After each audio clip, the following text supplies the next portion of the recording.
Bonjour à tous. On demande au candidat de venir passer son épreuve anticipée orale de français avec son récapitulatif. Mais qu'est-ce qu'un récapitulatif? Et à quoi cela sert-il? Dans cette vidéo, je vais répondre à ces questions-là.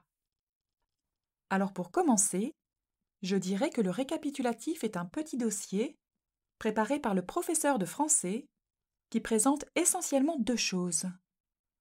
En premier lieu, il présente tous les textes étudiés durant l'année et sur lesquels les candidats peuvent être interrogés dans la première partie de l'épreuve. Il révèle au moins 20 textes en première générale et au moins 12 textes en première technologique. Il met en lumière la répartition de ces textes en fonction des objets d'étude, des œuvres intégrales et des parcours associés. Je vous propose le tableau suivant pour vous permettre de visualiser plus facilement cette répartition. Vous pouvez tout d'abord observer une colonne consacrée aux 4 objets d'étude de l'année. Littérature d'idées du XVIe au XVIIIe siècle, le roman et le récit du Moyen Âge au XXIe siècle, le théâtre du XVIIe au XXIe siècle et la poésie du XIXe au XXIe siècle. Vous pouvez ensuite observer une colonne consacrée à la première générale et une colonne consacrée à la première technologique. Vous remarquez maintenant très clairement qu'en première générale, au moins 3 textes sont issus de l'œuvre intégrale propre à chaque objet d'étude et au moins 2 textes proviennent du parcours associé. Tandis qu'en première technologique, au moins 2 textes sont issus de l'œuvre intégrale propre à chaque objet d'étude et au moins un texte provient du parcours associé. Je précise que le récapitulatif donne les références de tous les textes étudiés et qu'il en présente également une copie.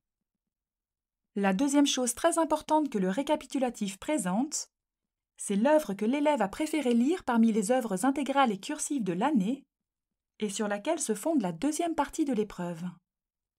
Ce petit dossier est par ailleurs signé par le professeur de français et il porte le cachet de l'établissement. La destination du récapitulatif est double. Avant l'épreuve, il est en effet donné à chaque élève et il est également envoyé aux examinateurs. Une fois que le candidat a reçu son récapitulatif signé par son professeur de français et tamponné par l'établissement, il y a une règle à connaître et à bien respecter. Le récapitulatif doit rester vierge de toute annotation avant l'épreuve. Je vais finir cette présentation en vous parlant de l'utilité du récapitulatif.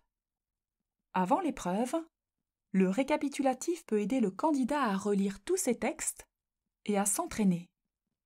Il permet également à l'examinateur de préparer l'évaluation des candidats. Pendant l'épreuve, le récapitulatif est utilisé par le candidat pour préparer puis pour exposer son travail. Il peut également être utilisé par l'examinateur pour suivre l'exposé du candidat. Je vous remercie pour votre écoute. Si vous avez des questions ou des attentes particulières, n'hésitez pas à les partager en commentaire, je vous répondrai toujours avec grand plaisir. À bientôt!